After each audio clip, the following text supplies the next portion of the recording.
Sanibonani. Ake sichaze lento yama DSPs ukuthi isebenza kanjani ngoba abaningi yabadida. Ma DSPs yini? Inkundla zokulalela umculo. O Spotify, o YouTube, Apple Music, o Deezer nabanye. Isebenza kanjani? Step 1, ufaka umculo wakho, whether usebenzisa distributor. Vela ayikho indlela ukuthi ufike ufinyelelise khona. Sebenzisa distributor. Mase usebenzisa distributor abantu abakulandelayo beqale belilalela iculo. Asike sithi ke uthola ama streams mhlawumbe 500,000. Kulawo ama streams 500,000 each time kukhona umuntu odlalayo iculo lakho. Ngalesi sikhathi lidlala liyaphenduka lelo culo libe yini? Libe imali.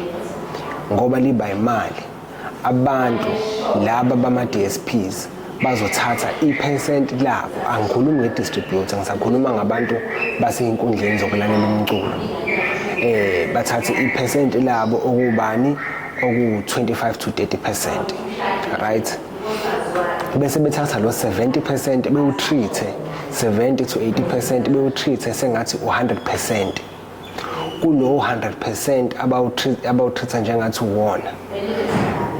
Bese beyathatha omunye u25% bewuyise kwi-publishing, 25 to 30% bewuyise kwi-publishing, u80 to 70% iwona lo ozothola via i-distributor yakho. Bese ukuthi lo 20% 30% uzothola kwi-publishing. So ngaphambi ukuthi imali ke ifike kuwena ezandleni zakho njengomuntu olilobile iculo, kunama channel ekufanele walandele, kodwa ngicabanga ukuthi kufanele ngenze ivideo ehlukile ukuze ngikwazi ukuchaza lokho. So bese sifikile ke la kwi-distributor yakho. I-distributor yakho ahlukene kabili ama distributor. Khona i-distributor ezenegotiator ipercent. Okusho ukuthi leyo distributor leyo uma isutholile lo 75% noma 80% noma 70% nayo izofike utreat njengo 100%. Bese ke isiyakunikeza wena esandleni sakho leyo mali isi 100%.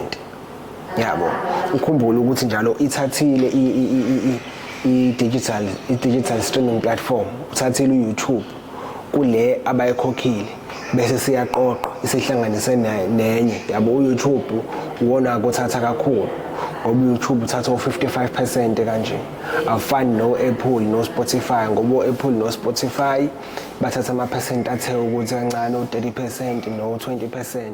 So ama platforms nawo athatha ngendlela yawo ehlukile.